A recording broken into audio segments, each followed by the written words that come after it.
Imagine your life is in danger because of who you are. Imagine you had to run away from home to save yourself, your family, your children. Imagine you had to cross a border into another country to find safety. This is what happens to millions of people around the world. My name is Mabel. I'm from Mexico. I used to be a lawyer before I came here to Canada. My name is Ahmed. I used to be a journalist in Egypt. My name is Kanori, and I'm from Kenya in East Africa. They are asylum seekers. But what does it mean to seek asylum? It means asking a country to allow you to stay because you can't go back home. Because back home, you fear violence, persecution, or conflict. After the military coup in Egypt in 2013, and after all my friends had been arrested or killed in the massacre, I left my home. It was dangerous, so dangerous. I left my home because as an activist, I was expressing my political opinions and the government did not like how I was expressing it. You could be a journalist or human rights activist fighting to have your voice heard, a member of a particular faith who isn't allowed to practice their religion, or a transgender woman threatened because of your very existence.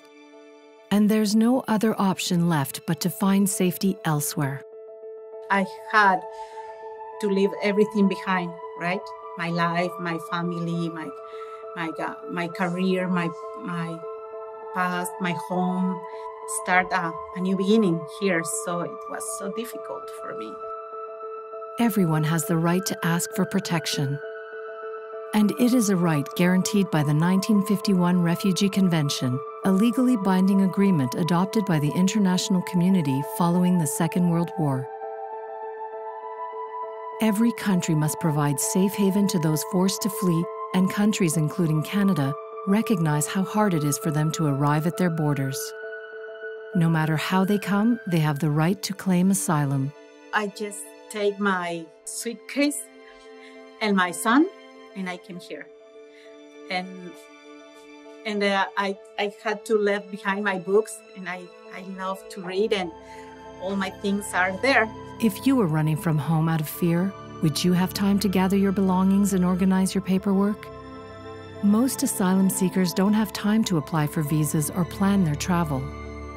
In some cases, they are even detained on arrival. I arrived at Canada by plane from Turkey. Get off the plane, I was detained and put in detention center. Asylum seekers must wait for a decision on whether they can be recognized as refugees or not. The fear was actually in the way that they might determine that I go back, the fear of being deported and the fact that if I went back to Kenya, I was going to face very serious situation because the government actually the one that was persecuting me based on the opinion that I had about corruption. And that was my very big fear. During that process, the whole year, I was so nervous, right? Because I didn't know if they're gonna say yes or not. And while their case is being decided, they cannot be forcibly returned to their home country. When I got that pronouncement by the member, it was an overwhelming decision. I just couldn't hold my tears because I said, okay, fine, this is so good that I can be able to say that I'm allowed to stay here permanently. In Canada, if they are found to be refugees after a complex legal process, they are allowed to stay and build a new life.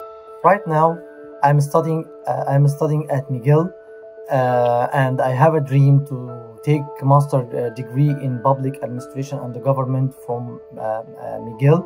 I feared for my life. There were attempts on my life, and I'm happy that a country like Canada, with the support of the document that is the UN Convention on 1951, they are obligated and they're able to extend their hand and accept us into this space and this country. I feel safe and I feel like a hope. Canada means for me my home, where my human rights are valued.